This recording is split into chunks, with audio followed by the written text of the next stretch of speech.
I was broke. Not like, oh man, things are a little tight right now, broke. I mean, I was sleeping in my truck, eating gas station hot dogs, screening every call because it might be collections broke. The kind of broke where you start doing math in your head at the grocery store, and you still put things back. The kind of broke where you sit in a parking lot at 2 in the afternoon with nowhere to go, because the alternative is driving somewhere and burning gas you can't replace. My name is Dale Pruitt, and this is not a story I tell a lot of people. So the divorce. Yeah, I'm getting there. Just let me back up a second because you need to understand what I was walking into before I tell you what happened inside that place. Because if I just jump straight to the bad stuff, you're gonna think I was being stupid or careless, and I wasn't. I was just desperate. There's a big difference between stupid and desperate, even if they look the same from the outside.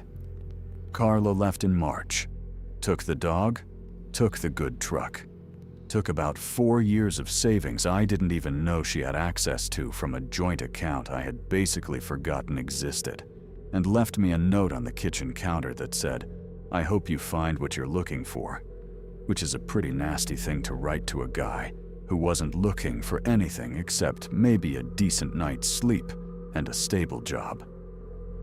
I didn't fight the divorce. I probably should have fought some of it, the financial part at least. But I was so hollowed out by that point that I just signed what they put in front of me and moved on. Or tried to. The apartment I'd been renting since the split ran me out in early June because I missed 2 months, and the landlord was not a guy who did extensions or payment plans or any of that. He was a guy who left a sticky note on your door with a date on it, and then showed up on that date with a look on his face that made it real clear the conversation was already over. So I loaded what I could into the bed of my old F-150, and I started figuring out where a man sleeps when he doesn't have anywhere to sleep. Turned out the answer was a combination of the Walmart parking lot on Route 9, the back corner of the commuter lot by the county line, and occasionally the overflow lot behind the fire station on Merrill, because nobody ever checked that one. I had a sleeping bag, a pillow that had seen better days, a small cooler, and a phone charger that only worked if you held the cord at a very specific angle while pressing it against the port with your thumb. I showered at the Planet Fitness on Dunmore Road because a monthly membership was $12 and it was the cheapest address I had. My buddy Marcus, he kept telling me to come crash on his couch, and I appreciated that, I really did.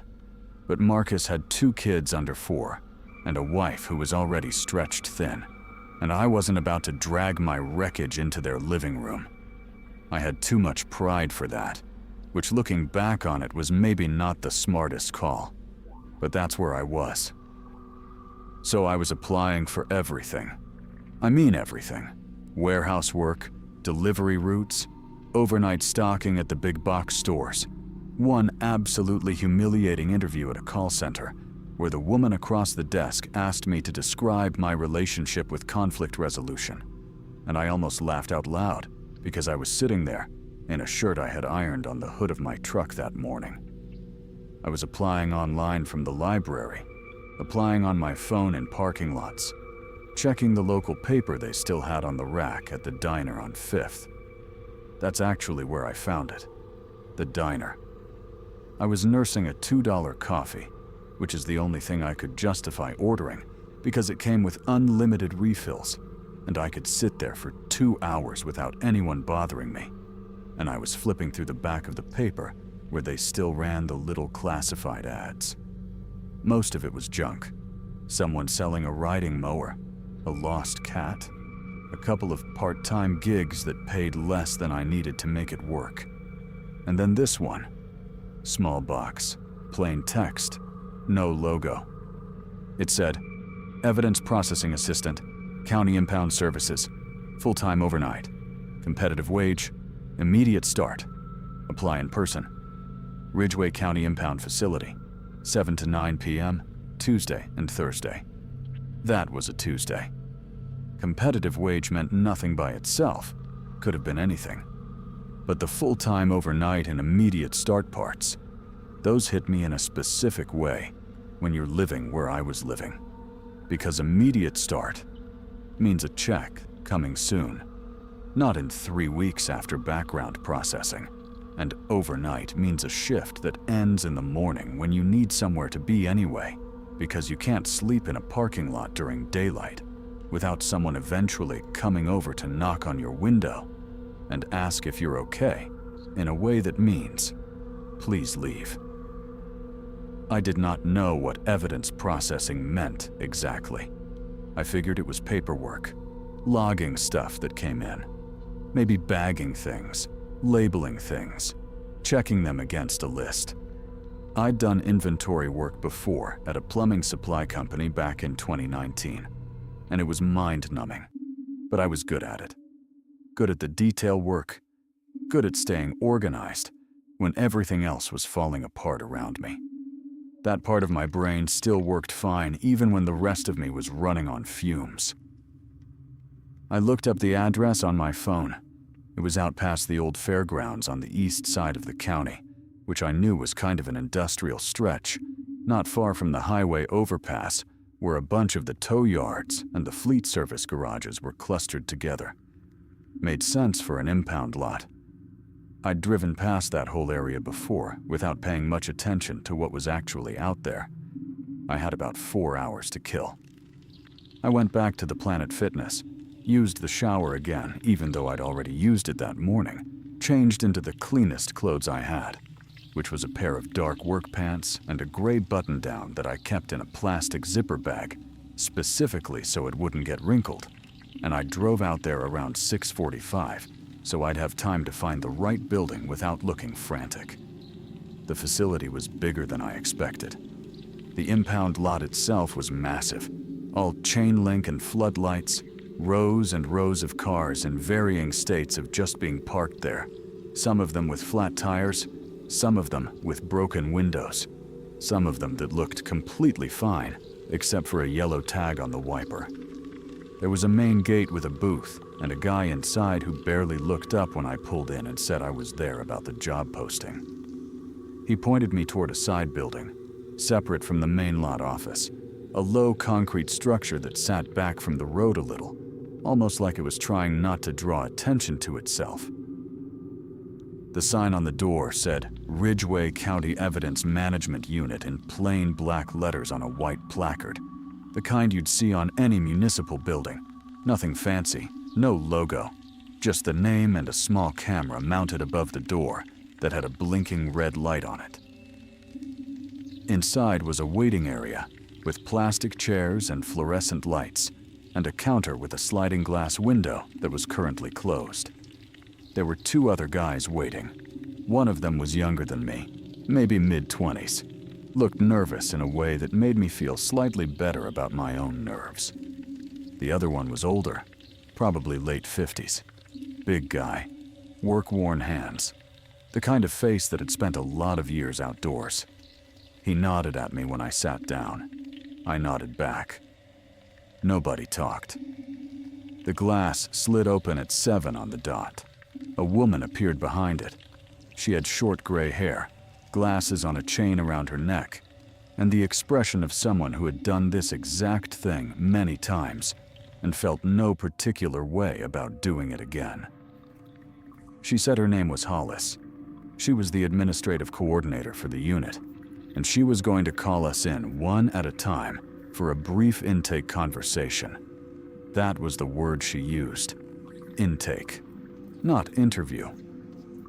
When she called my name, I went through a door to the left of the counter into a narrow hallway, then into a small office that smelled like old paper and floor cleaner.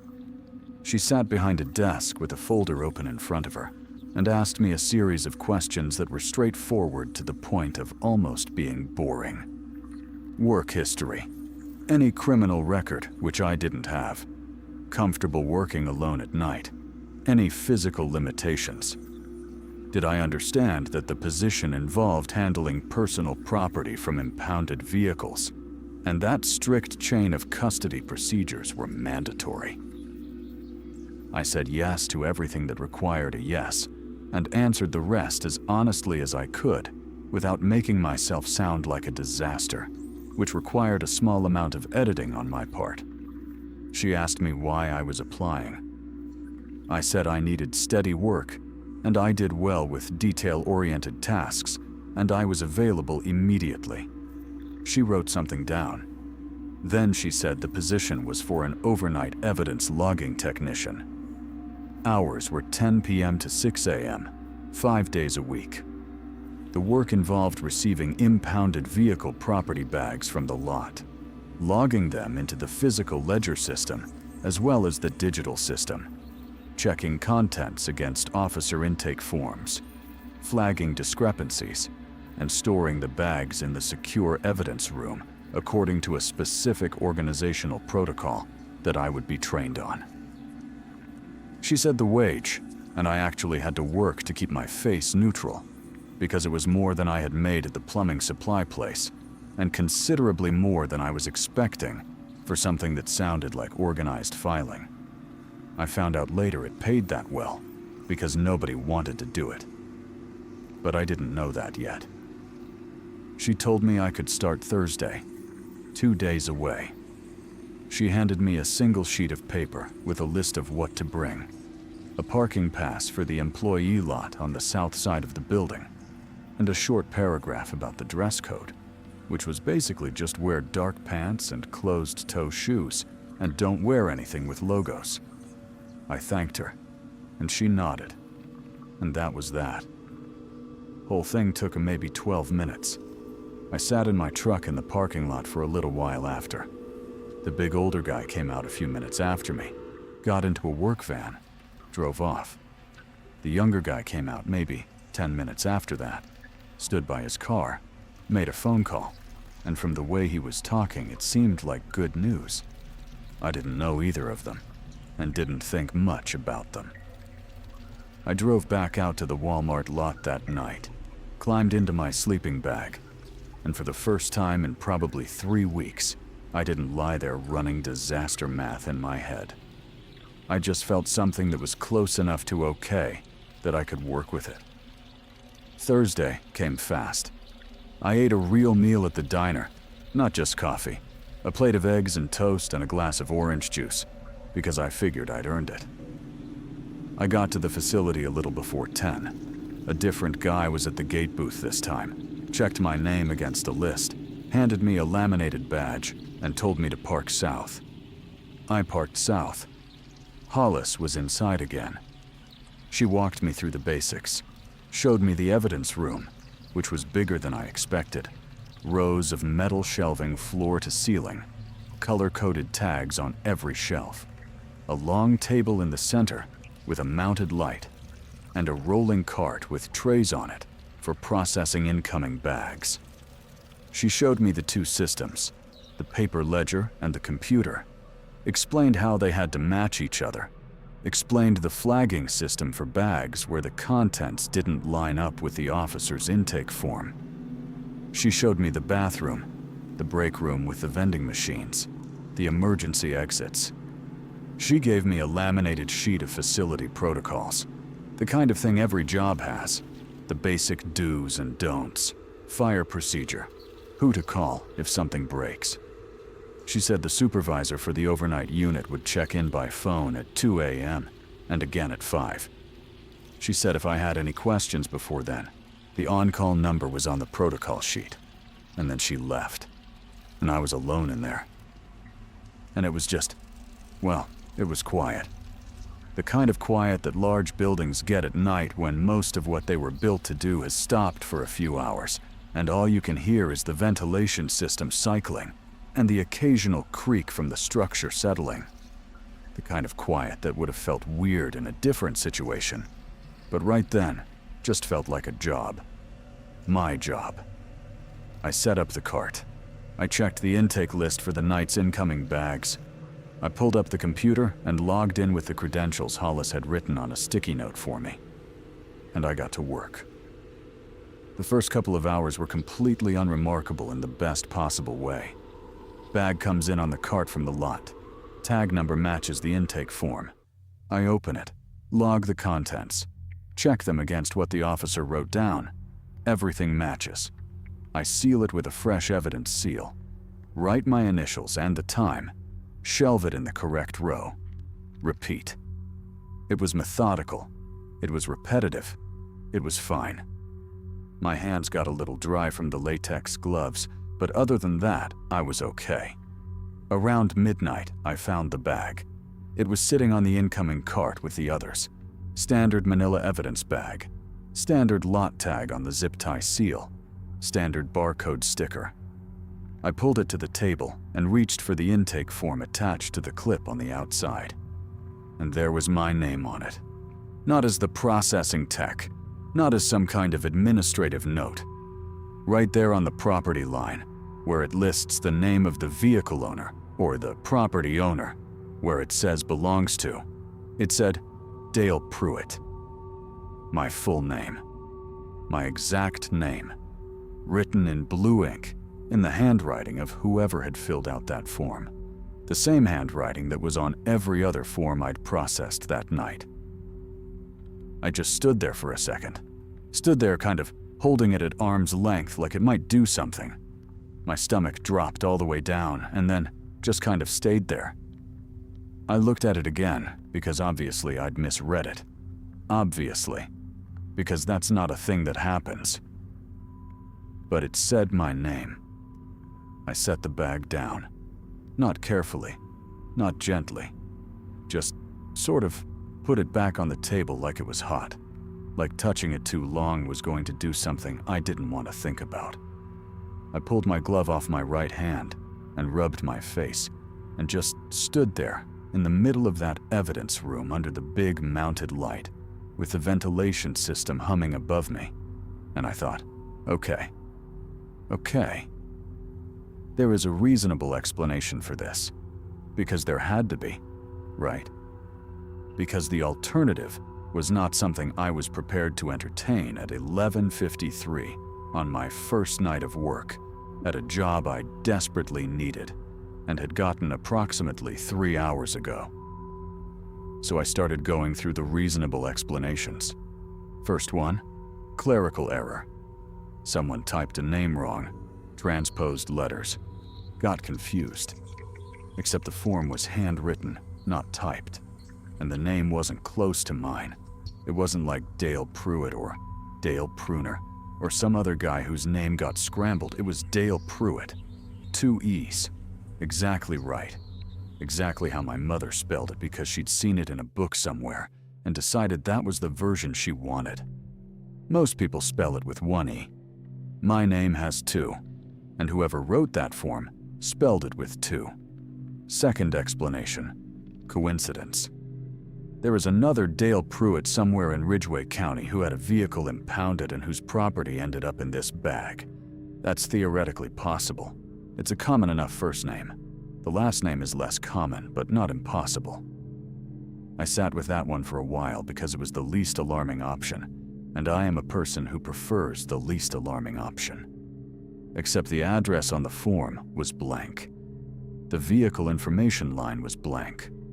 The only thing filled in was the property owner name and the date, which was today's date, which was the date of my first shift, which was, okay, that was a thing I was not going to look at directly for very long because it made the hair on the back of my neck do something I didn't like. I didn't open the bag. I should probably say that clearly. I did not open it. I set it off to the side, separate from the rest of the incoming bags, and I told myself I would come back to it, that I would figure it out, that maybe I'd call the on-call number and ask about it, that maybe the supervisor who called it too would have an explanation.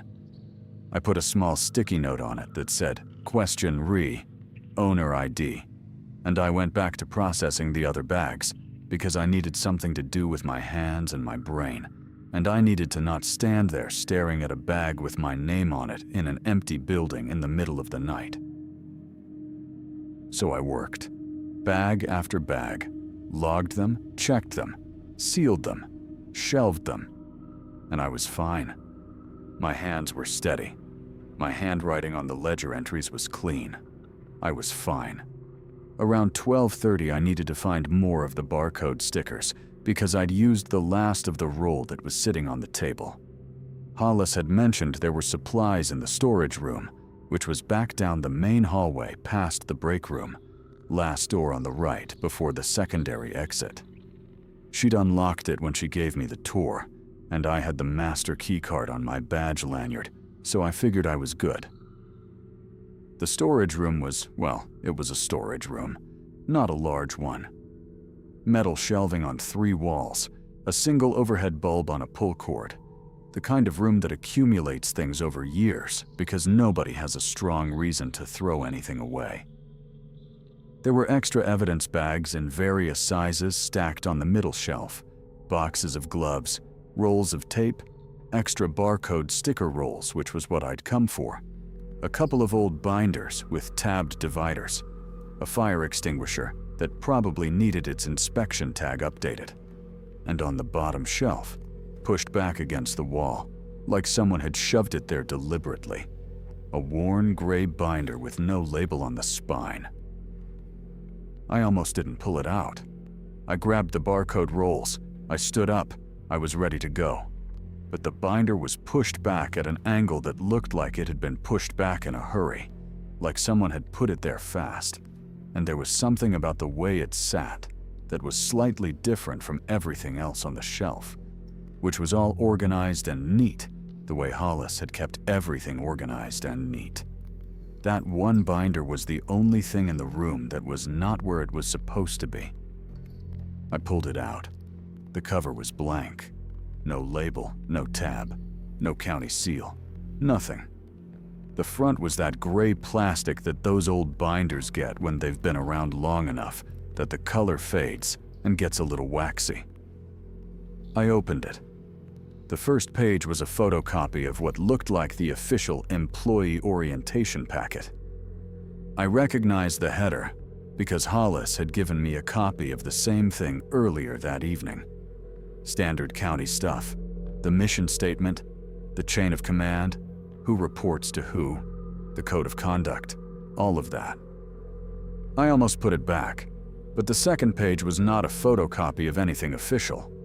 The second page was handwritten, and not in the careful way that someone writes when they're taking notes for reference, in the cramped, uneven way that someone writes when they are writing fast because they're scared, or because they don't have much time, or both. At the top of the page it said, in block letters that were pressed hard enough to almost tear through, "Do not skip this. Read all of it before your second hour." I looked up at the door. The hallway was empty. Of course it was empty. I was the only person in the building. I leaned against the shelving unit and I read. There were 11 rules. Not the kind of rules that Hollis had given me. Not fire exits and who to call, and how to flag a discrepancy in a form. These were different. These were specific, in a way that made my stomach do that dropping thing again. The same thing it had done when I found the bag with my name on it. The first one said, never move the incoming cart into the evidence room before checking the bottom shelf of the cart. It said to check with your hand, not just by looking, because in low light, the bottom shelf can appear empty when it is not. I didn't know what that meant, and I didn't like that I didn't know what it meant. The second one said the break room microwave makes a sound when it cycles on. It will sound like it's been activated, but the room will be empty. Do not investigate. Do not go into the break room if you did not turn the microwave on. Wait for the sound to stop. Then wait 5 more minutes. I thought about the break room.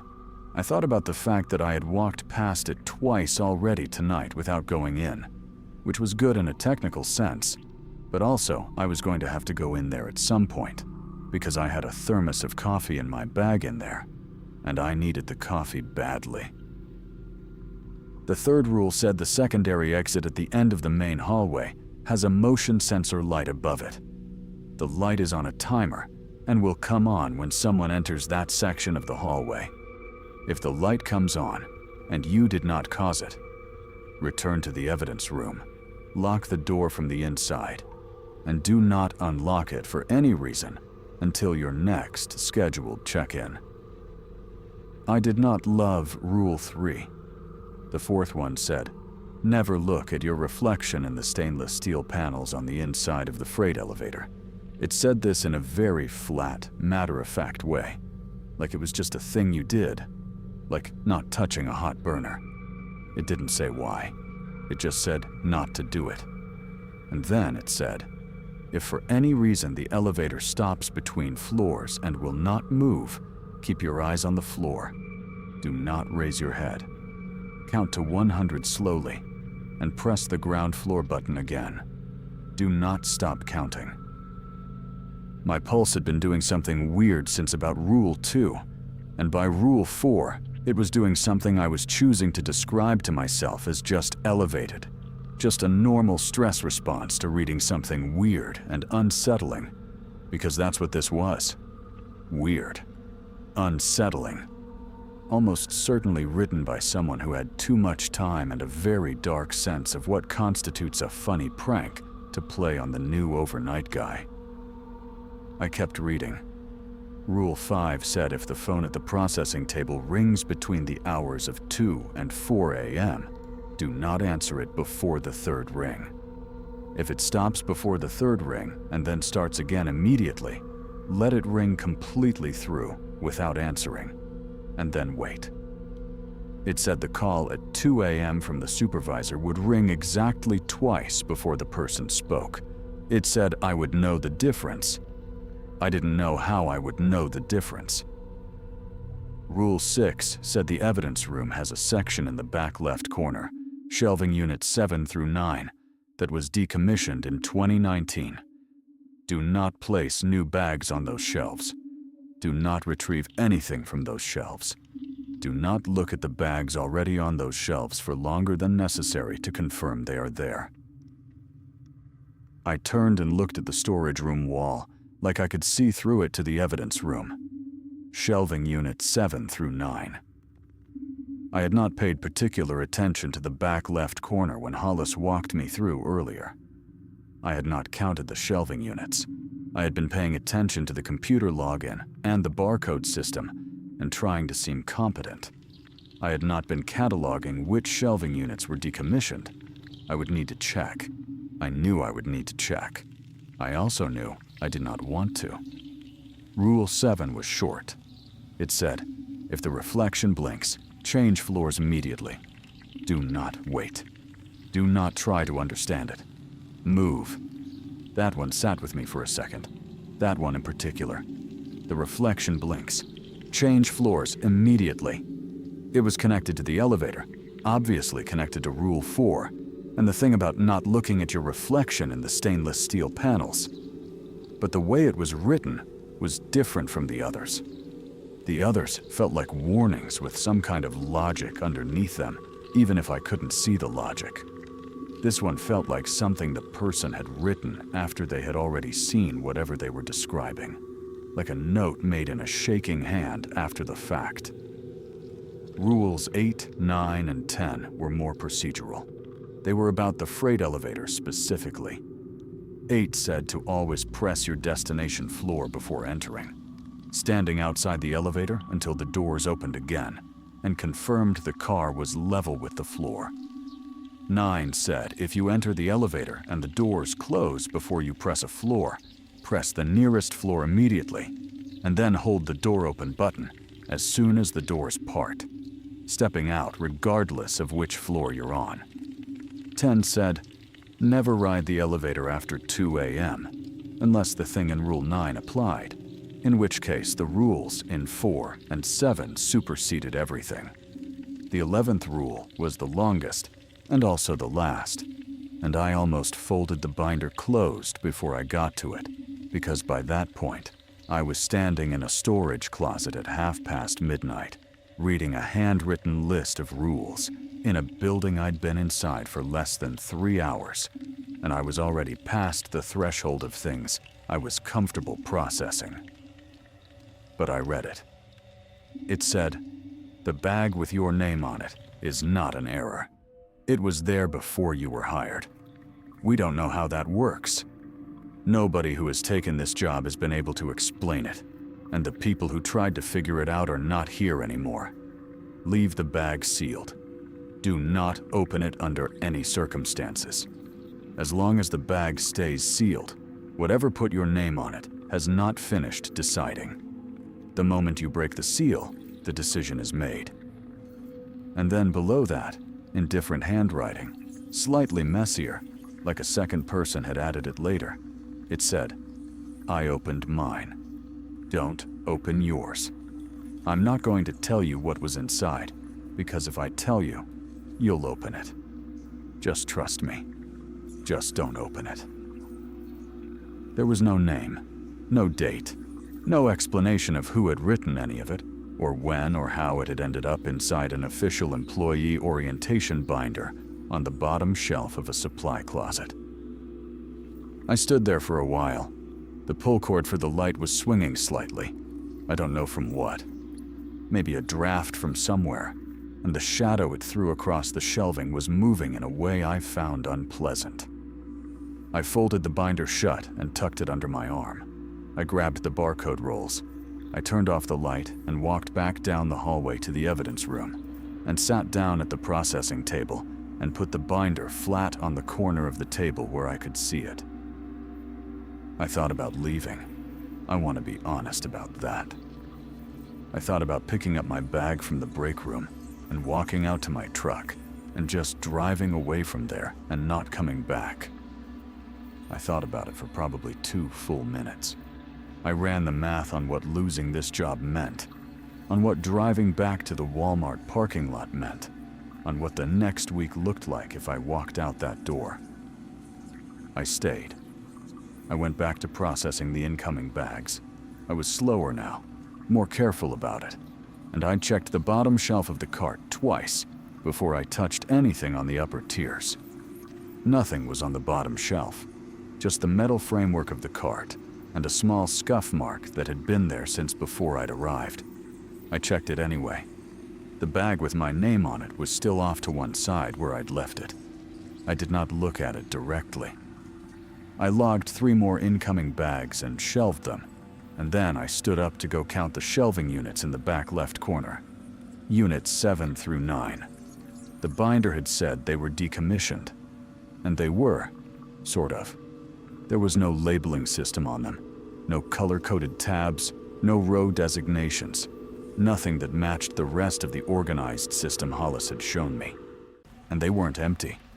They had bags on them, old bags. Bags that had been there long enough that the evidence tape on some of them had started to yellow at the edges, and the county seals on the tags were from years back. And the writing on the outer labels was faded in the way that writing fades when it's been sitting somewhere for a long time without being touched. I counted 6 bags on those 3 shelves. I did not look at them any longer than it took to count them. I walked back to the table. It was 12:58 when I heard it. It was soft. Soft enough that I thought at first it was the ventilation system, just a new sound from the ductwork, the kind of irregular noise that any old building makes when the outside temperature drops and the metal starts to contract a little. A soft scraping sound, or maybe scratching. Hard to say. Somewhere between the two. It stopped. I waited. It didn't come back.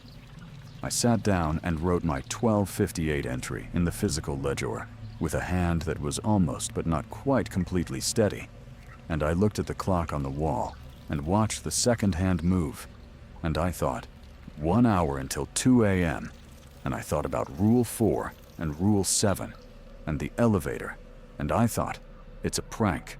It's a prank. Someone who worked here before was messing around, and they put that binder in that closet, and the bag is a coincidence, and the scratching sound was the ductwork. I thought that right up until I heard it again at 1:14. Closer this time, and not from above, from the hallway. I did not move. That's the first thing. I did not move. I did not stand up. I did not go to the door to look. I just sat at that processing table with my pen still in my hand from writing the 114 entry in the ledger, and I listened. And the sound, it stopped again. Just like before. Just gone. Mid-scratch. Like whatever was making it had either stopped or noticed something that made it stop. And I could not decide which of those two options was worse. The evidence room door was open. I had left it open because Hollis hadn't said to keep it closed, and the hallway beyond it was lit. Barely. Just those long fluorescent tubes they run on the reduced overnight circuit. So maybe 40% of what they'd be at full power. But enough that the hallway wasn't dark exactly. Just dim. The kind of dim where shapes are readable, but details aren't. From where I sat, I could see maybe 15 feet of hallway. Past that, it went around a slight angle toward the break room, and the storage room, and the secondary exit, and the freight elevator bay. I watched that 15 feet of hallway for a long time. Nothing moved. At 1:20, I got up and closed the evidence room door. Not all the way. Almost. I left it open maybe 2 inches because for some reason I could not fully explain. Being completely closed in felt worse than being able to see a sliver of the hallway, even though, by any rational measure, a closed door is safer than an open one. I think it was about the not knowing. I think I needed to be able to see that nothing was there, more than I needed the door between me and the hallway, which was probably not my smartest instinct, but that's what I did. I went back to the table. I did not process any more bags for a while. I just sat there with the handwritten binder open in front of me, reading through the rules again like a second pass was going to produce some new information I hadn't caught the first time. It didn't. The rules were what they were. Flat, specific, written by someone who had clearly been where I was sitting and had come out the other side with just enough composure to write things down. I thought about the phone. The supervisor was supposed to call at 2 a.m. Rule 5 had said it would ring twice before they spoke, and I was supposed to let it ring to the third ring if it came at any other time. I thought about just calling the on-call number on the protocol sheet right now, at 1:20-something in the morning, and telling them I found a binder with handwritten rules in it, and one of the incoming bags had my name on it, and there was a sound in the hallway, and I'd like some clarity on all of it. I thought about that for a solid minute. Then I thought about what that conversation would actually sound like from the other end. New guy, first night, already calling the emergency line to report a creaking building and a found binder. I thought about how fast that job would be gone. I put the phone down without dialing. The next 40 minutes were the longest 40 minutes I've spent in a building. I'm including the 2 hours I spent in the hallway outside the courtroom during the divorce proceedings in that comparison. And those were not fun. This was worse, because at least in that hallway, I knew what kind of bad thing was coming. In this evidence room, I didn't know what category of bad thing I was even dealing with yet, and I think that's what makes the waiting really unbearable, the not being able to put a name on the shape of the thing you're afraid of. I reorganized the incoming bags twice. I rechecked 3 of the ledger entries for errors I had already confirmed weren't there. I read Rule 4 6 more times. I did not look at the bag with my name on it. I kept it in my peripheral vision the whole time, the way you keep a dog you don't trust in your peripheral vision, tracking it without looking directly at it, making sure it was still just sitting there sealed and not doing anything. At 1:58, I heard the freight elevator engage. I want to be careful about how I describe that, because I need you to understand, I am not a person who dramatizes things. I grew up with a father who thought expressing concern about anything was a character flaw, and I spent 15 years in labor jobs where the culture is pretty much built around not making a big deal of anything. So when I tell you that the sound of that elevator engaging at 1:58 in the morning in that building sent something cold and very specific down through the center of my chest, I am being as accurate as I can about a physical experience. The freight elevator bay was around the hallway angle from the evidence room. I had seen the elevator during the tour. Big industrial unit, steel box, the kind with the two-part gate that you pull across manually, heavy enough that it clangs when it closes, cables and pulleys visible above the car through a mesh grate in the ceiling. The mechanism when it runs makes a particular sound, a low, grinding hum from the motor housing up in the shaft, and then the clank and tension of the cable taking weight, and then the rattle of the car moving. I had heard it briefly when Hollis had demonstrated it during the walkthrough, so I knew exactly what it sounded like. It sounded like that now, from around the corner. Moving. Going up, by the sound of it. The pitch of the motor changing the way it changes when the car is climbing. Going up to what floor I couldn't tell, because I didn't know the building layout well enough yet. I knew there was a ground floor and the evidence level where I was, and I thought Hollis had mentioned a record storage floor above, but I hadn't been up there. Then it stopped. And then it started coming back down. I stood up from the table. I was standing before I made the decision to stand. My body just did it. Some part of me that is older and less polite than the par that makes conscious decisions just stood me up and pointed me at the door.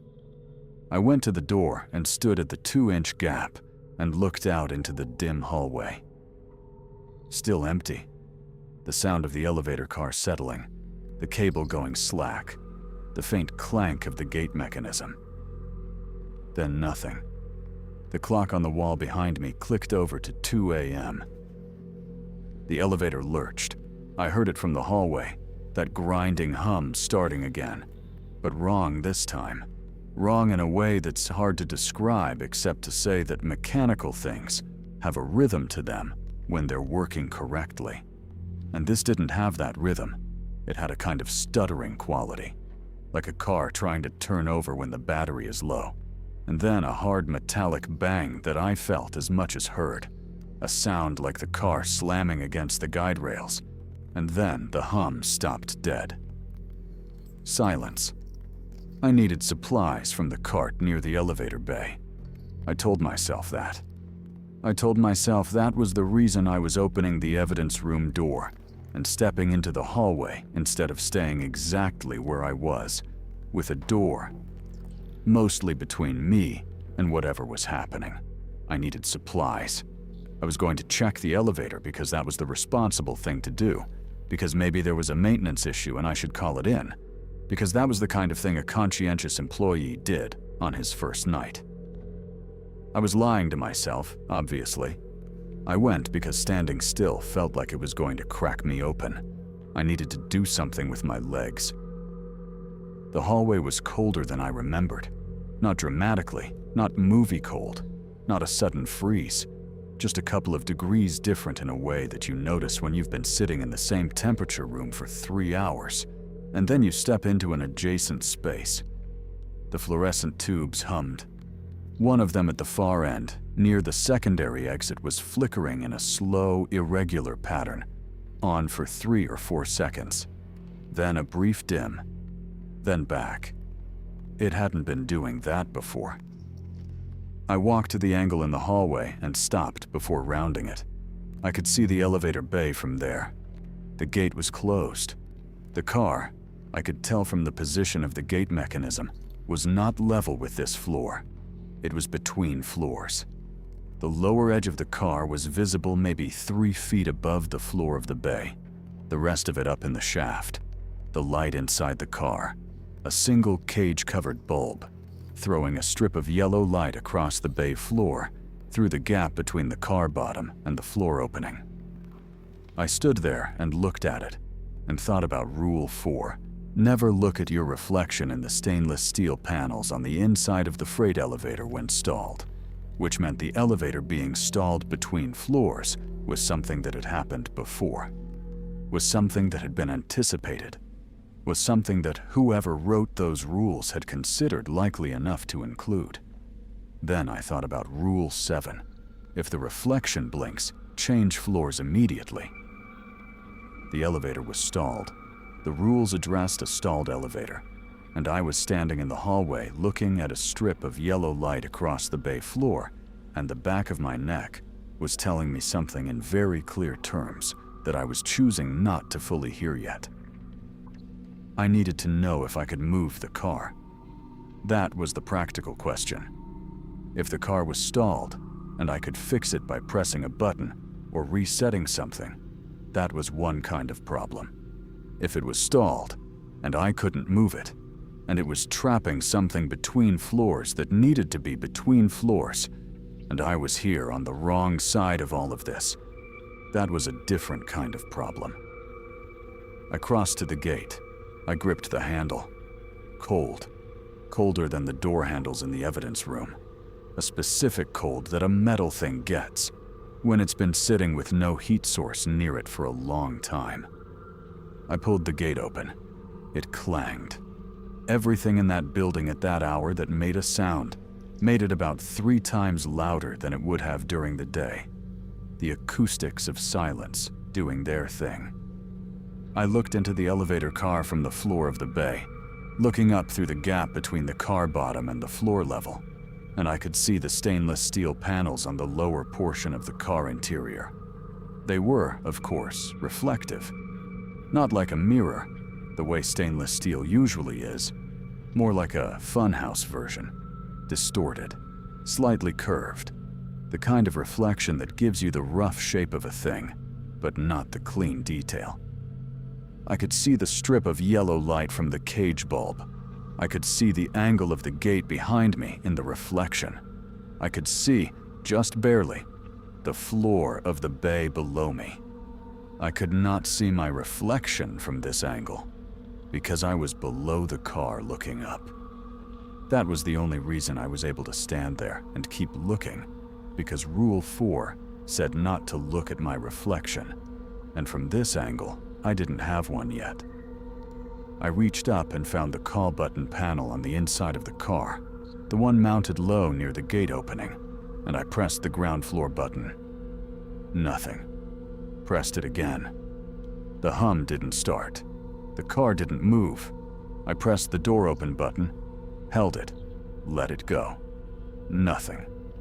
The car was stalled, and it was not responding to inputs, and that meant whatever was keeping it between floors was not a simple electrical thing I could override with a button press. I stepped back from the gate. That's when I heard the wet, dragging sound. It came from above the car, from inside the shaft, above the car, from the portion of the shaft that I could not see. A slow, deliberate sound, not fast, not frantic. Slow in the way that something moves when it is not in a hurry, because it does not need to be in a hurry. A wet heaviness to it that I could not account for mechanically. That was not the sound of a cable or a pulley or any part of the elevator mechanism. A sound that had weight and moisture in it and was moving, drag by drag, in a downward direction, toward the top of the car. I did not think. I want to be very clear about that. Everything I did in the next 4 seconds was not a decision. It was just my body executing a program that some very old part of my brain had already written. And the program said, move. Get away from the open gate. Get out of the elevator bay. Get back around the hallway angle and get the evidence room door between you and whatever is in that shaft. I moved. Fast. Back around the angle, down the hallway, through the evidence room door, and I pushed it shut, and I found the lock on the handle. A push-button lock on the interior, the kind that most interior doors in institutional buildings have, and I pushed it in, and heard it click, and I put my back against the door, and I stood there breathing in a way I was not controlling very well. My hands were shaking. Not a little. Like, genuinely shaking. The kind where if I'd been trying to write in the ledger right then, the handwriting would have been illegible. I pressed them flat against my thighs and breathed and counted the way the rule said to count. Not because I was consciously applying the rule. I just needed something to count. And 1 to 100 was a number sequence I knew. I got to around 60 before I could hear anything besides my own breathing. The wet, dragging sound was gone, or at least I couldn't hear it anymore. What I could hear was the building, the ventilation, the fluorescent hum, the occasional tick of the structure. Nothing that had any directional quality to it. Nothing that was moving or getting closer. Just the building being a building in the middle of the night. And then I thought about Rule 4. Never look at your reflection in the stainless steel panels inside the elevator when stalled. I had been standing at the gate of a stalled elevator. I had been looking into the stainless steel interior panels. And I had told myself that from the angle I was at, looking up from below the car, I didn't have a reflection. And for the most part, that was true. For the most part. Except at the very last second, before I heard the dragging sound, before I stepped back, there had been a moment, half a second maybe, where I had shifted my weight slightly and angled my face just enough upward that the lower edge of the curved steel panel would have caught something, would have shown me something.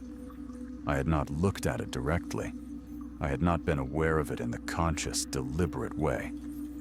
But peripherally, in the corner of the eye, there had been a shape in that panel that was approximately my size and approximately in my position, and it had been doing something that I had not processed in real time because I had not wanted to process it in real time. I processed it now, standing with my back against the locked evidence room door. The shape in the panel, the reflection, the thing that was approximately me in approximately my position. It had been moving when I was standing still. I slid down the door until I was sitting on the floor with my knees up and my hands pressed against my face, and I sat there for what felt like a long time, but was probably 3 minutes. And I thought about the bag with my name on it sitting on the corner of the processing table 8 feet away from me. And I thought about the note in the binder that said, as long as the bag stays sealed, whatever put your name on it has not finished deciding. And I thought about Rule 7. If the reflection blinks, change floors immediately. Except I had not changed floors immediately. I had stood there half a second too long and then run. And I did not know if that was the same as immediately or not. I did not know what the margin of error was on that rule, or who paid the price when you got it wrong. The phone on the processing table rang. 1 ring. I stared at it from the floor. 2 rings. I was on my feet by the second ring without choosing to be. 3 rings. Rule 5 said, if the phone rings between 2 and 4 a.m., don't answer before the 3rd ring. The supervisor call rings exactly twice before the person speaks. I will know the difference. This had rung 3 times before I picked it up. I stood at the table with the receiver against my ear, and I said hello, and my voice came out lower and rougher than I expected, like it had been compressed somehow by everything that had just happened. The line was quiet for a second, just long enough to make me think no one was there. And then a voice came through, calm, steady, a man's voice, the kind of voice that is specifically calibrated to be reassuring, and it said, "This is Officer Briggs with the County Sheriff's Department. We've had a report of a disturbance at your facility. Are you all right in there? Can you come to the main entrance? I'm right outside." And I want to tell you that every single part of me that was scared and shaking and sitting on the floor 30 seconds ago wanted to believe that voice. Wanted to believe it so badly. Because a cop outside the door is the most normal, most solvable version of any problem you can have at 2 in the morning in a building that is scaring you to death. A cop outside the door means the world still works the way it's supposed to work. A cop outside the door means come outside, and this is over. I almost went. I had the phone in my hand, and I almost said, yes, I'm coming, and started for the door. But I looked at the binder, still open on the table where I'd left it, and I thought about Rule 5, the part at the end, the part that said I would know the difference. And I thought about the wet dragging sound in the elevator shaft. And I thought about the reflection moving when I was standing still. I stood there with the phone against my ear, and the voice on the other end saying, "Are you there, sir? Can you hear me? Just come to the front entrance. You're safe. I'm right outside." And I did not move. Not yet. Not until I understood what I was walking toward. I held the phone, and I did not say anything. The voice on the other end, this Officer Briggs, he kept going. Calm, patient, unhurried. He said his name again, said the department had gotten an automated alarm trigger from the facility system, said it was probably nothing but protocol, required a wellness check. Said all I needed to do was walk to the front entrance, and he'd verify everything was fine, and I could get back to my shift. He said it the way someone says, a thing they've said many times before. Smooth and practiced, and without any gaps or hesitations. And that was actually the first thing that snagged on something in the back of my head. Because real people, even cops who do wellness checks all the time, have small pauses in their speech, small moments where they're pulling the next sentence together, and this voice had none of that. It was like listening to a recording that had been optimized to remove all the human roughness out of it. I said, "Can you give me your badge number?" There was a pause. Brief. Maybe a second and a half. And then the voice gave me a number. 6 digits. Confident. No hesitation once it started. But that pause before it. That 1.5 seconds. That was the hesitation that should have been at the beginning of every other sentence, and wasn't. Like the number was something it had to retrieve, rather than something it just knew. I said, "Okay, hold on a second." I set the receiver down on the table without hanging up. I picked up the binder. I flipped through it past the rules page, past the first page that was the orientation photocopy, looking for anything else. Any other pages I'd missed when I read through it the first time in the storage room. I had been in a hurry then, standing under that pull-cord bulb with my heart already elevated, and I had read the rules page and not looked carefully at what was behind it. There were 3 more pages. The second page was a hand-drawn map of the facility. Not detailed, not to scale, just a rough sketch with labels. It showed the ground floor layout, the evidence level where I currently was, and 2 levels above. There were X marks on the map in 3 locations, all on the evidence level.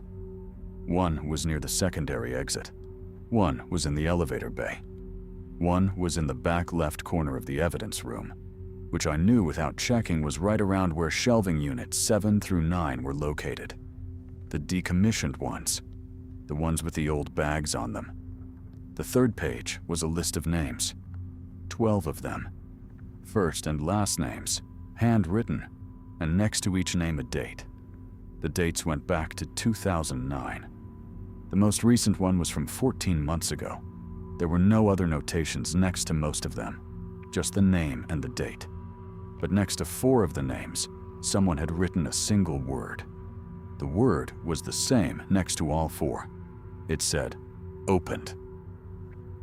I did not need to think hard about what that meant, given what the binder had already told me about the bag and the seal, and the decision not being made yet. The 4th page was the one that took the longest to understand, because it wasn't written in the same cramped, urgent handwriting as the rules.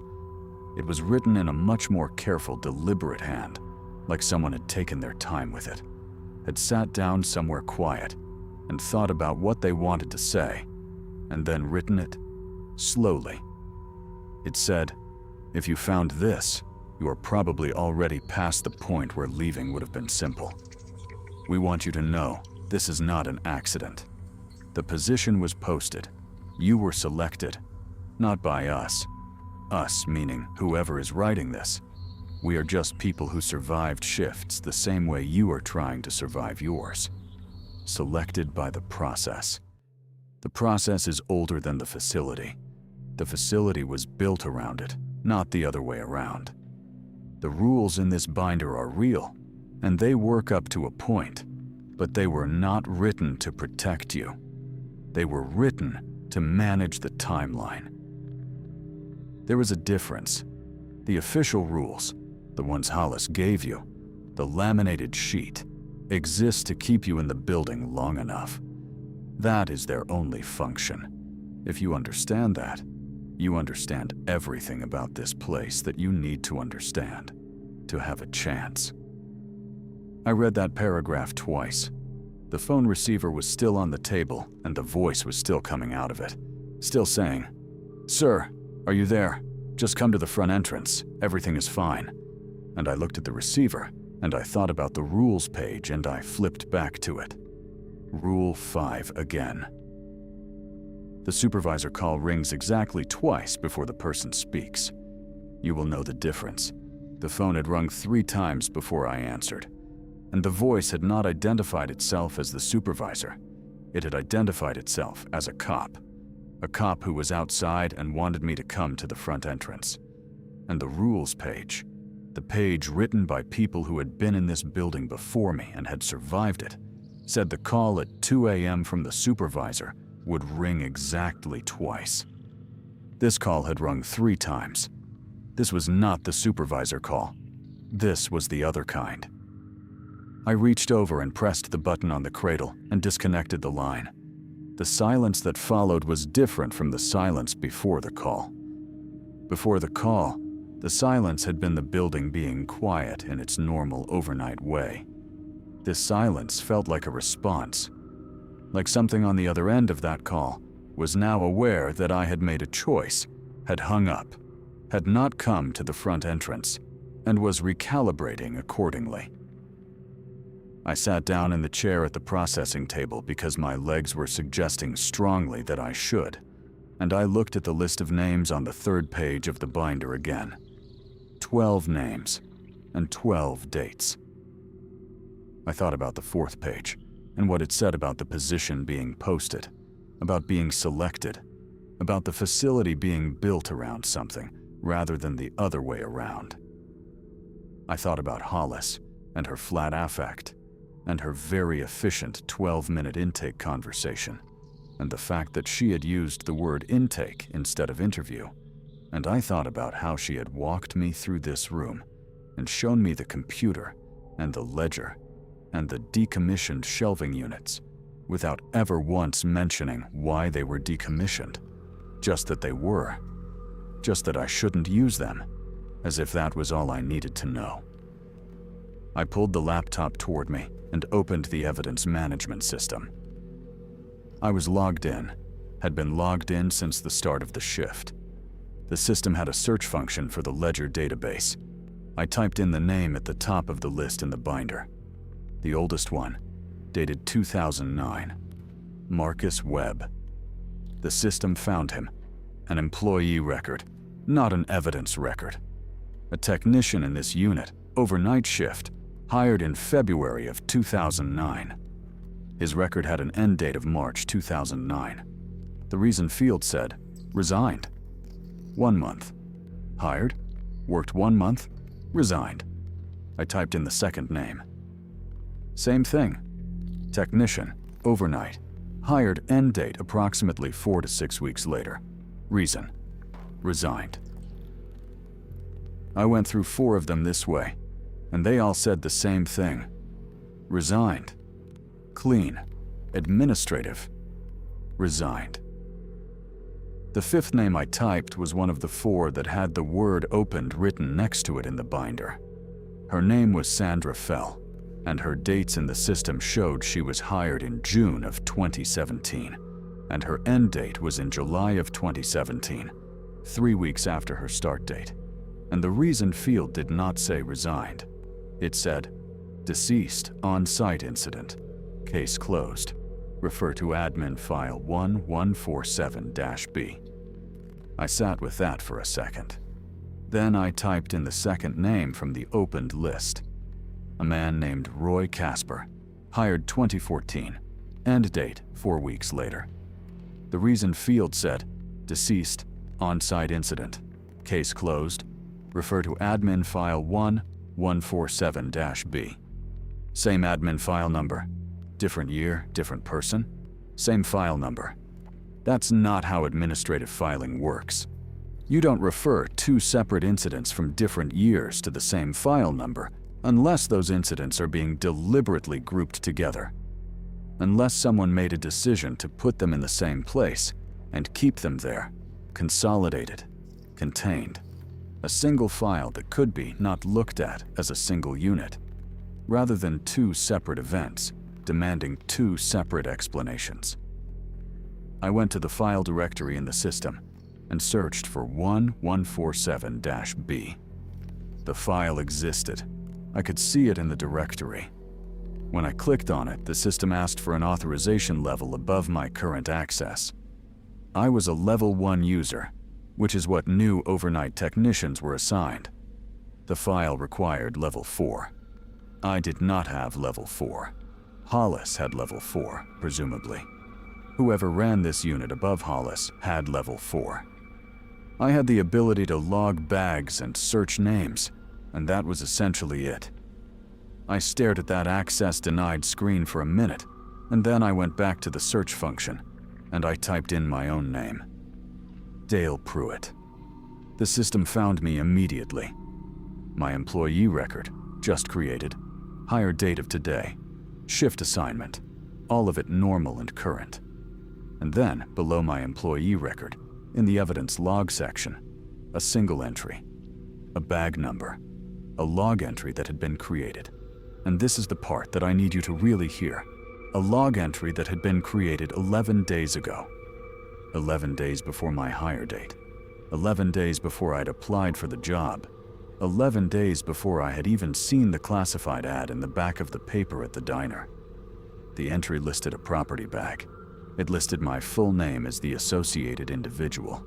It listed the contents field as pending verification, and the receiving technician field, the field that was supposed to have the name or employee number of whoever logged the bag into the system, had a single entry in it that was not a name and not an employee number. It was a file reference. It said C1147-B. I pushed back from the table. I actually pushed the chair back on its wheels and put some distance between me and the laptop screen, because looking at it was producing a physical reaction in me that I didn't have a clean word for. Something between nausea and vertigo. The specific feeling of a thing that you thought was random, revealing itself to have been deliberate all along. The floor of your understanding of a situation dropping out from under you. The bag had been logged 11 days ago. I had been assigned to this shift today. The assignment and the bag were in the same administrative file, a file I couldn't open, a file that also contained the records of at least 2 people who had died in this building in incidents that the county had apparently decided to manage rather than investigate. And then I thought about something. I thought about what the 4th page of the binder had said. The official rules, the ones Hollis gave you, exist to keep you in the building long enough. That is their only function. I got up and went to my jacket, which was hanging on the hook by the door, and I pulled out the laminated protocol sheet Hollis had given me at the beginning of the shift, the one I'd glanced at and set aside because I'd been focused on learning the actual job. I spread it flat on the table under the mounted light, and I read it properly for the first time. Most of it was what she'd said it was. Fire exits, the on-call number, the chain of custody procedure.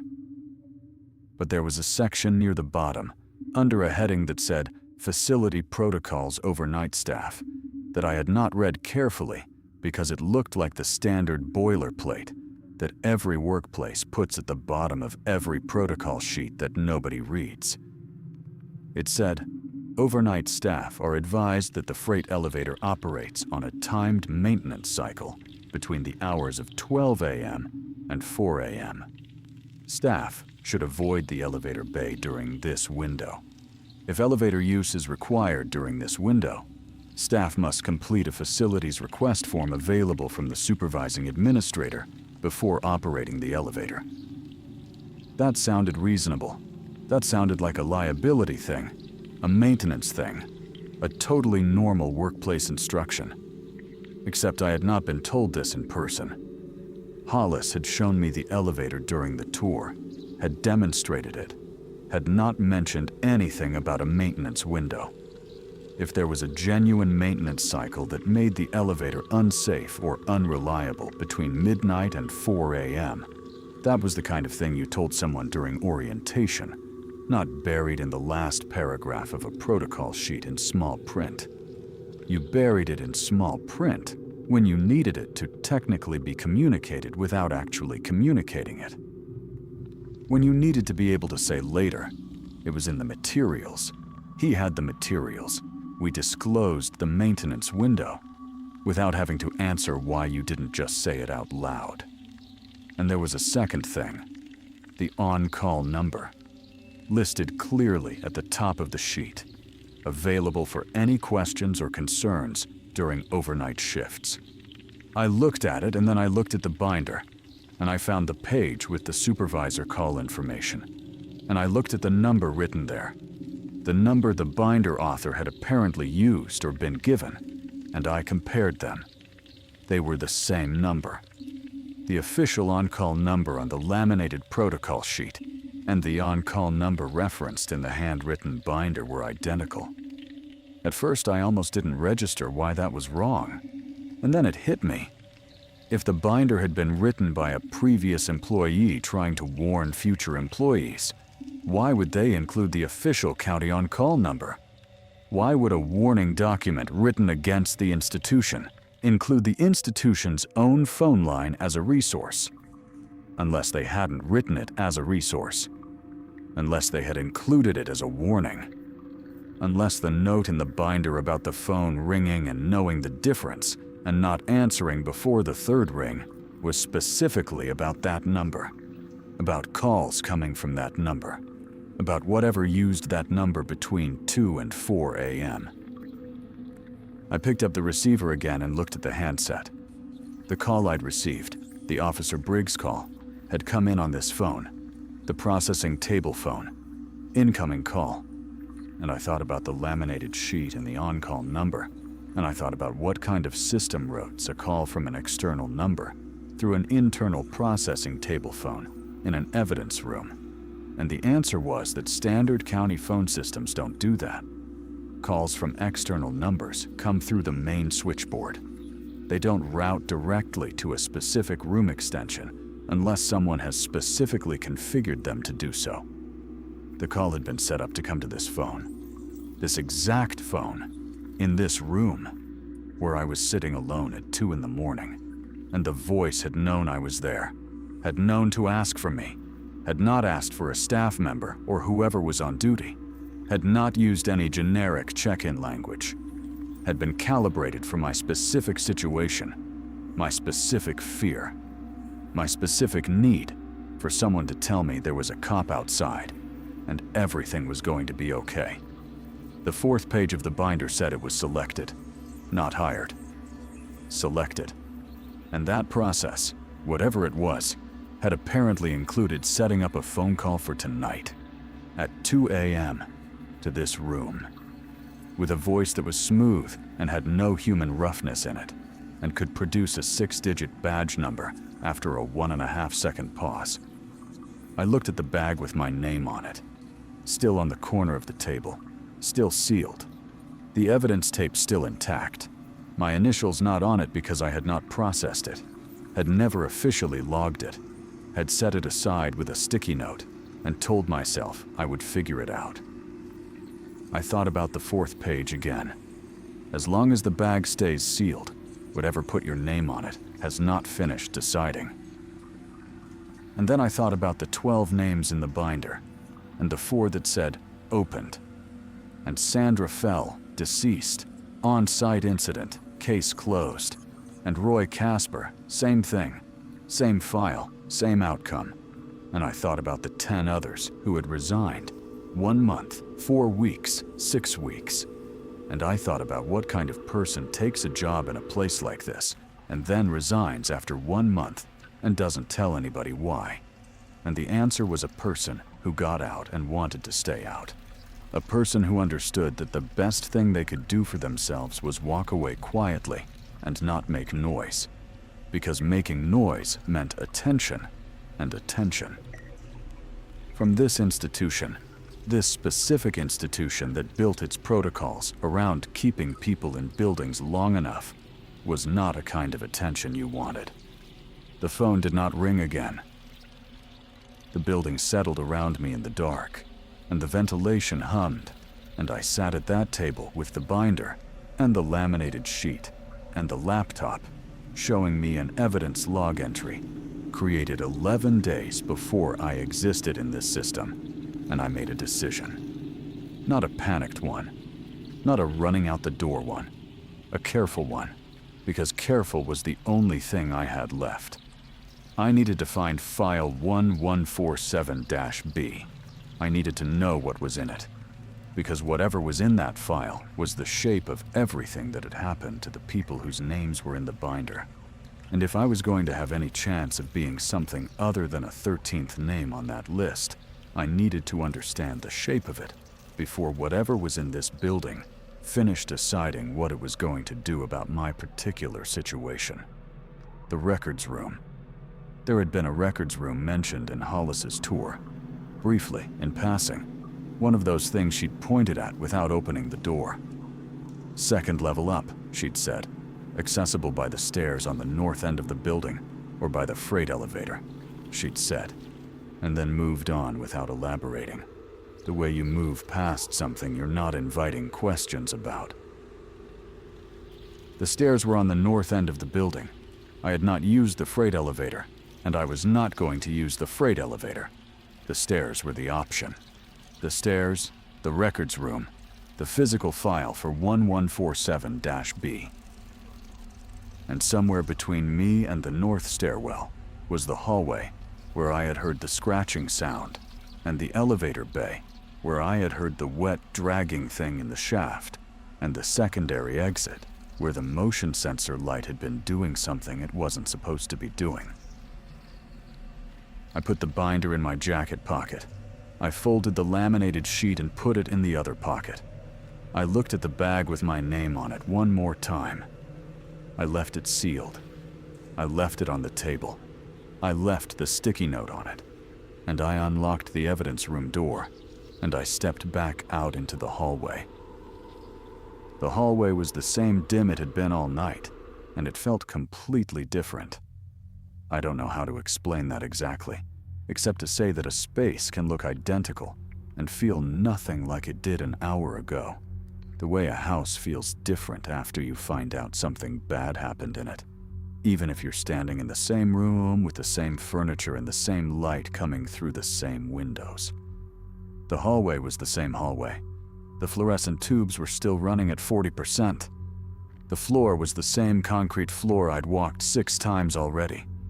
But it felt like walking into a conversation that had been happening without me for a long time, and had just stopped when I opened the door.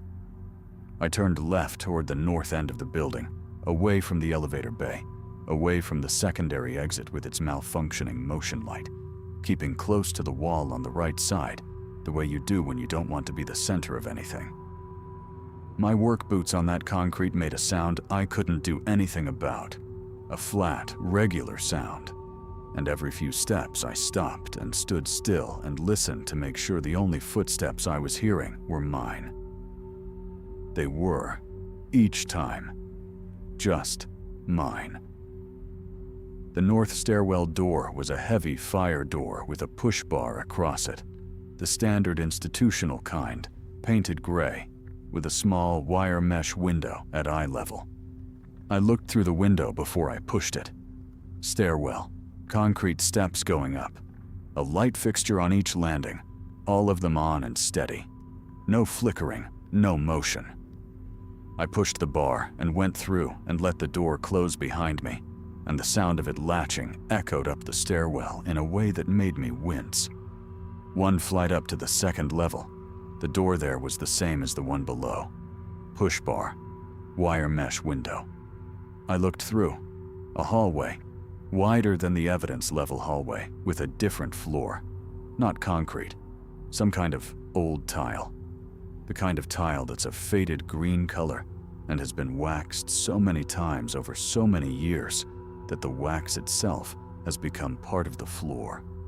Filing cabinets along the left wall. Doors on the right side closed, labeled with small plaques I couldn't read from through the window. At the far end, another door, larger, with a placard above it that I could just barely make out from this distance. It said, "Records Archive." That was the one. I went through the stairwell door. The tile floor was louder than the concrete, my boots picking up a faint squeak on each step, and I slowed down and tried to distribute my weight more carefully, walking closer to the wall where the floor met the baseboard, and the tile was less stressed and slightly less vocal about it. It helped a little. The doors on the right as I passed them were labeled things like fleet documentation and case processing overflow and vehicle disposition records, and none of them were what I needed. So I kept moving toward the far end, toward the records archive door, and I was about halfway down the hallway when the lights went out. Not dimmed, not flickered, went out. All of them at once, clean, like a switch, like someone on the other end of this building's electrical system had made a deliberate choice. Complete dark. The kind of dark that a windowless interior hallway on the second floor of a concrete building produces, which is the kind of dark that has actual weight to it, that presses against your eyes in a way that makes you keep blinking, because your brain keeps insisting that if you just open your eyes wider, you will eventually see something.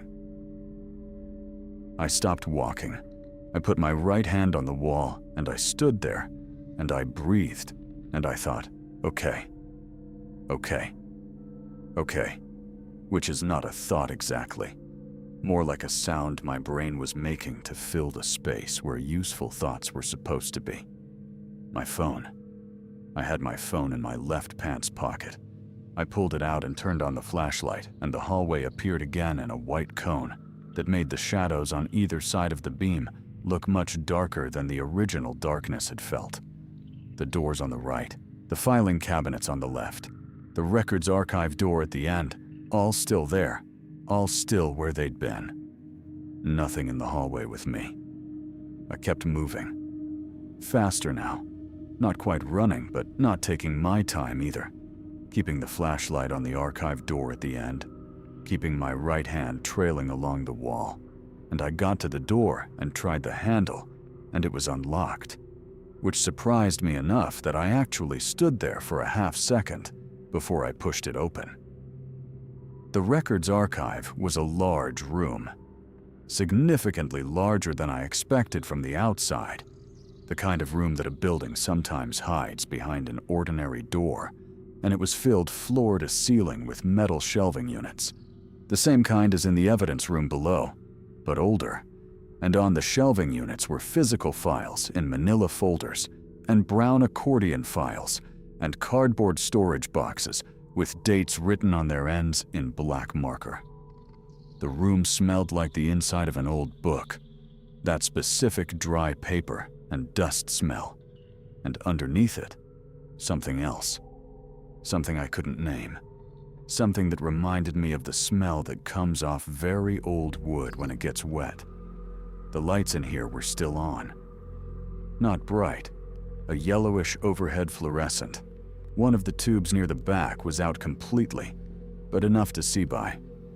I put my phone in my pocket. I needed 147-B. Physical administrative files in a county facility are organized by year and then by number within that year, usually.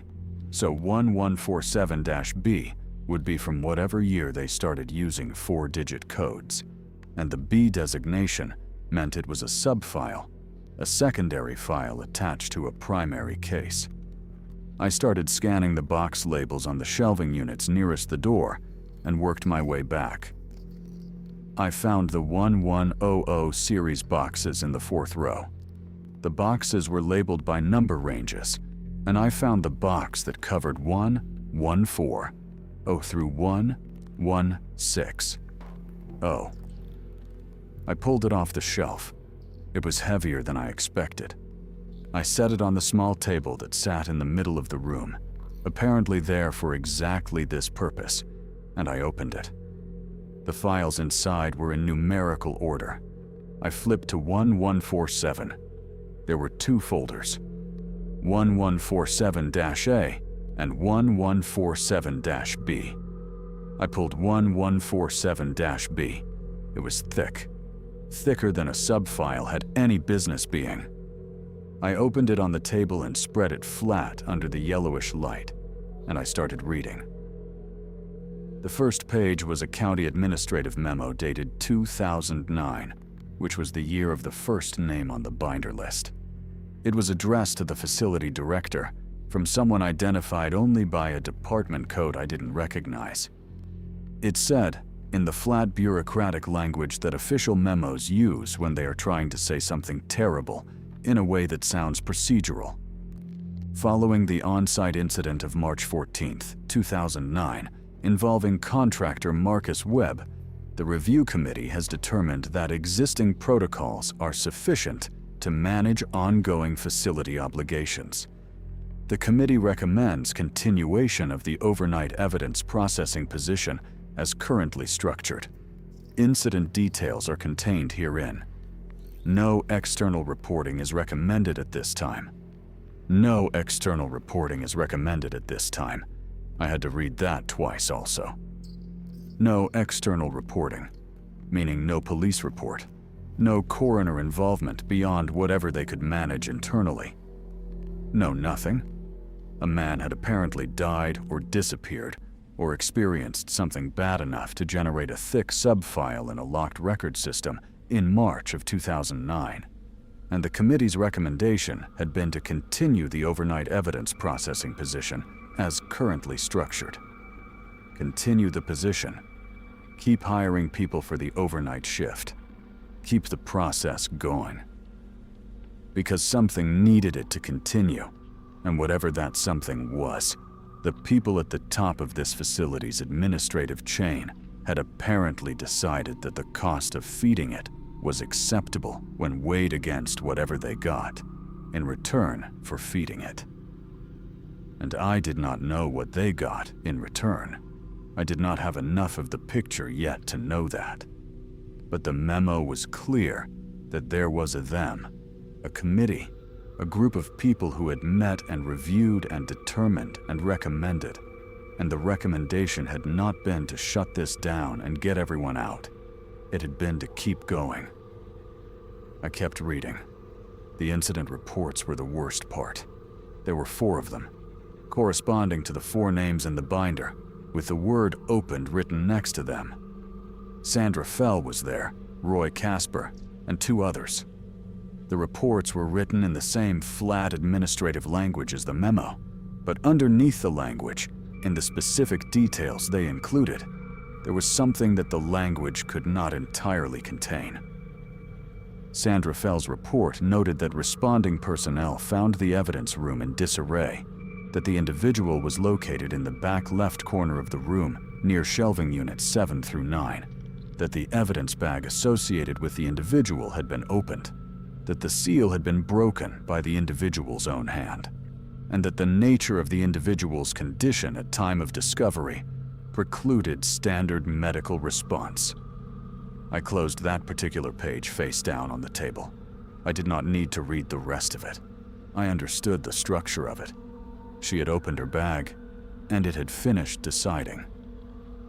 The second to last thing in the file was a list, a typed list, 2 pages long, with a header that said, Position Roster, Overnight Evidence Processing, and it contained every name of every person who had ever been hired for this specific job, going back to 2007.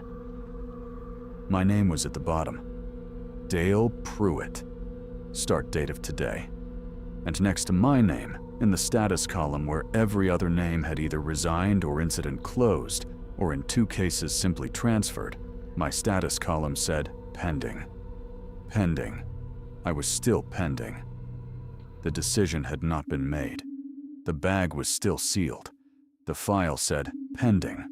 And then, under the list, a single handwritten note on a torn piece of paper. The same careful handwriting as the 4th page of the binder. And it said, "The ventilation access panel in the records archive room is behind the shelving unit on the north wall. 3rd unit from the left.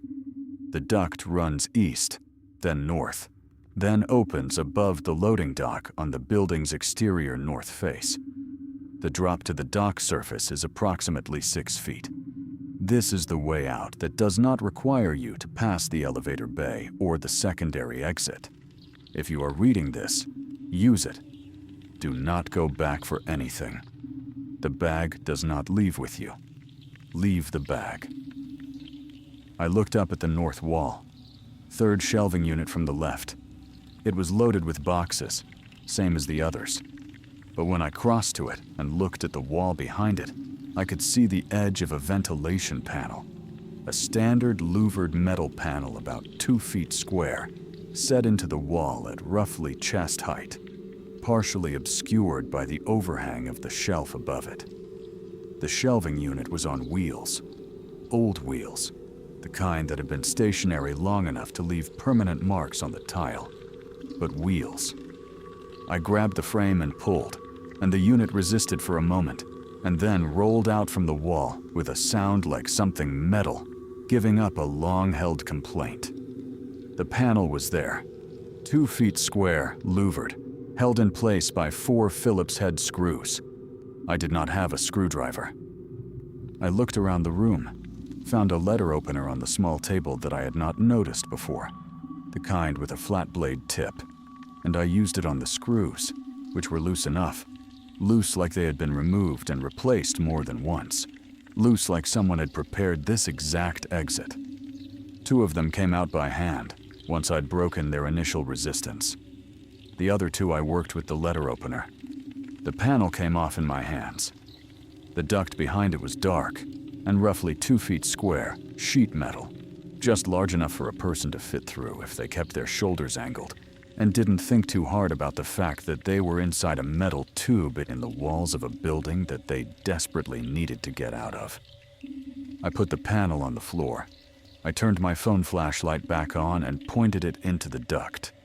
It ran straight for about 10 feet, and then angled right, which would be east, which matched what the note had said.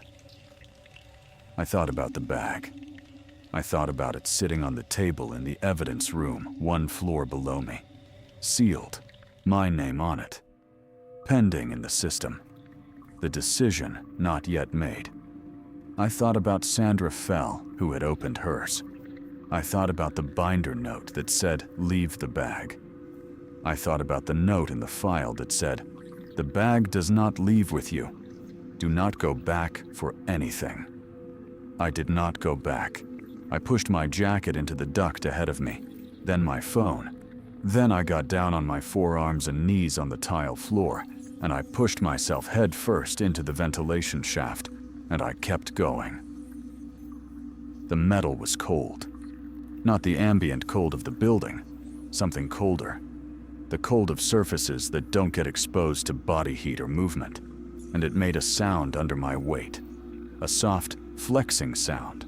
A drum-like pressure in the confined space that felt very loud, and I knew was not actually loud, but that my nervous system was processing as if the whole building could hear it. I moved as evenly as I could. Forearms and knees, keeping my back from dragging the top of the duct, phone in my right hand with the flashlight forward, jacket dragging behind me. 10 feet in, the angle to the right. I made the turn. The duct continued. Then another 10 or 12 feet, and an angle downward, a gentle slope, and I could feel the direction change in my forearms as the metal angled, and I just kept going, because going forward was the only direction that made any sense left in the world. And then I heard it behind me. Not loud, not close, but behind me in the duct, back toward the panel opening. A sound that was somewhere in the family of the wet, dragging sound from the elevator shaft. A sound that had weight and moisture in it, and was moving. And it was moving in my direction. I stopped thinking about being quiet. I stopped thinking about the sound my knees were making on the metal, or the flexing drum boom of my weight shifting, or any of it. I just moved. Forearms and knees as fast as they would go on a surface that had no grip to it. The phone flashlight swinging with my movement and throwing the walls of the duct in lurching shadow. The angle continuing to slope downward. And ahead of me, maybe 20 feet ahead of me, the duct ended in a louvered panel identical to the one I'd come through, but with light behind it. Not fluorescent building light, outside light. The gray-blue light that precedes dawn. I hit that panel with both forearms at full crawling speed, and it came off its mounts and clattered out into the open air, and I came through behind it on my hands and knees onto a concrete loading dock 6 feet above the ground, exactly like the note had said, and I did not slow down. I went off the edge of the dock without stopping, dropped 6 feet to the asphalt below, landed badly on my left ankle. Felt something protest in there that I chose not to assess yet, and I kept moving. The parking lot, my truck, south lot. I came around the north face of the building at a limping run, through a gap in a chain-link fence that was not a designated gap, just a place where the fence had pulled away from a post and left enough room for a person moving with sufficient motivation. And I crossed the lot, and I found my truck, and I got in, and I locked the doors. I sat there for a second, just 1 second. Then I started the engine and I drove. I did not drive to the gate booth. I drove to the south corner of the lot where the fence met the outer property boundary, and there was a gravel service road that ran along the outside of the fence line and connected to the county road about a 1/4 mile east, and I took that. The truck bounced on the gravel, my left ankle screaming every time I had to work the clutch, and I got to the county road, and I turned, and I drove. I drove east for about 4 miles, without any particular plan, except to create distance. And then I pulled into the empty lot of a closed hardware store, and I put the truck in park, and I sat there with both hands on the wheel, and the engine running, and the sky ahead of me, doing what skies do in that hour before proper sunrise, going from the gray-blue I'd seen through the duct panel to something lighter and warmer along the horizon. The dark pressing back from the east in increments.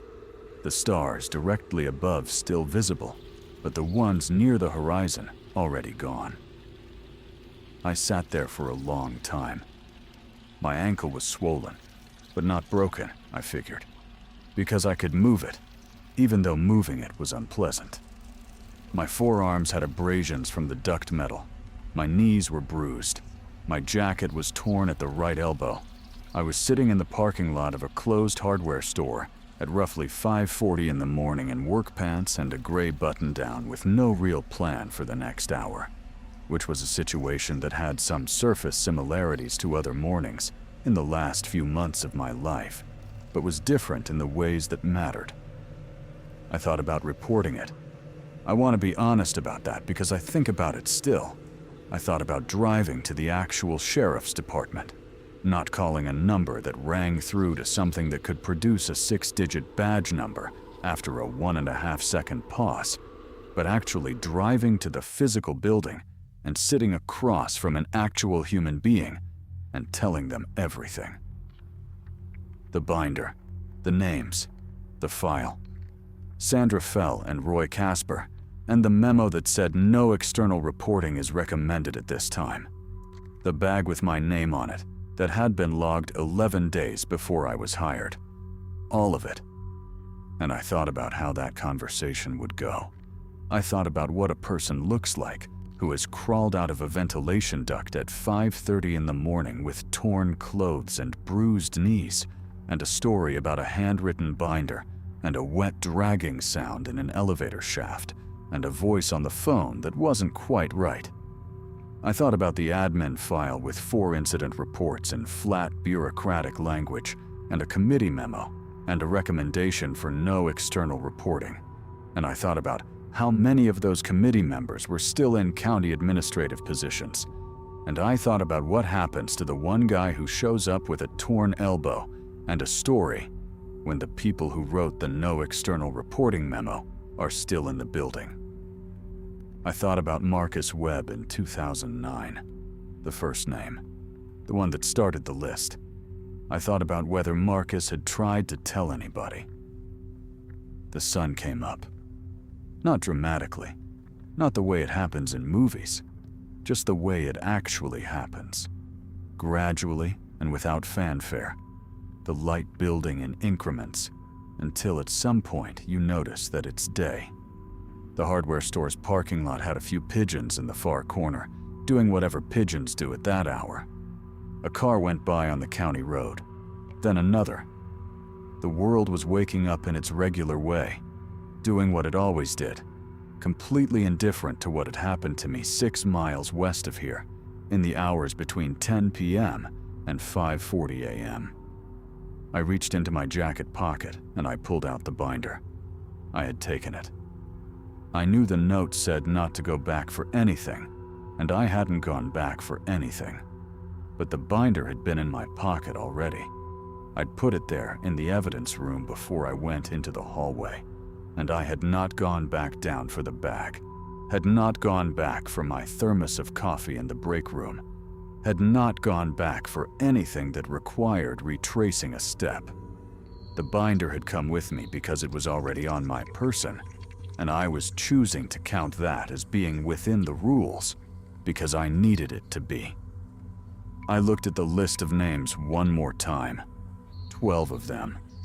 All the people who had taken the overnight evidence processing job at that facility and ended up either running or not making it out.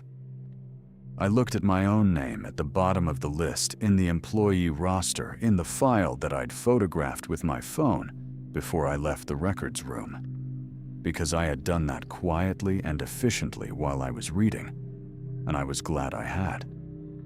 I was still pending in that file, and I intended to stay pending. I intended to stay sealed, if that was the word for it. I intended to be the person who did not open the bag and did not get got by whatever that place was built around, and who was now sitting in a parking lot watching pigeons in the early morning light, with a torn jacket and a swollen ankle, and the clearest sense of being alive that I had felt in years. I called Marcus. My buddy Marcus, with the 2 kids and the wife and the couch I hadn't wanted to impose on. I called him at 6 in the morning, and when he answered, groggy, concerned, asking what was wrong, I said, "I'm okay. I just need to tell you something. It's going to sound crazy." And he said, "Dale, it's 6 in the morning." And I said, "I know." And he said, "Okay, go ahead." And I told him. Not all of it. Not right then, but enough. The job, the binder, the names, the bag, the voice on the phone. Enough that he was quiet on the other end for a long time and then said, "You're not making this up."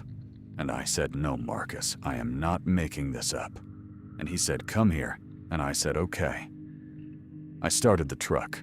The engine turned over on the first try, which it had been hit or miss on lately, and I took that as a small good sign, a minor vote of confidence from the universe, which I was aware was not a rational way to think about a truck engine, but which I was going to accept anyway. I pulled out of the hardware store lot onto the county road, and I drove toward Marcus's house with the windows down, because the morning air was cool and clean and smelled like grass and car exhaust and someone somewhere cooking something, the regular smells of the world continuing to be itself. And the sky above the road was wide and blue and going bluer by the minute, enormous and open and indifferent in the best possible way. The way that means it doesn't know what happened to you last night and wouldn't change itself on your account anyway. and I found that I didn't mind that at all. I was out. I was pending and I was out and the bag was sealed, and I was driving toward a couch with my name on it, and a friend who had said come here without asking too many questions first, and my ankle hurt, and my arms hurt, and I had $11 in my account, and no job, and no plan past the next hour, and I was, genuinely, okay. Not fixed. Not done with any of it, in the way you're done with something you've put behind you. There are 12 names in a file in the records room that I photographed on my phone, and I look at those photographs sometimes. Not often, but sometimes. And I think about the committee memo and no external reporting is recommended at this time, and I think about what I should do about that, and whether there's a version of doing something about it that doesn't end with me becoming a 13th name or a 14th, and I haven't figured that out yet. But I drove east that morning into a sky that just kept opening up the further I went, wide and real and lit up, and whatever was in that building, whatever had my name on a bag, 11 days before I existed in their system, whatever produced a wet dragging sound in an elevator shaft, and a voice on the phone that was missing the rough edges that human voices have, it was behind me. And the bag was still sealed. And I had not opened it. And I kept driving.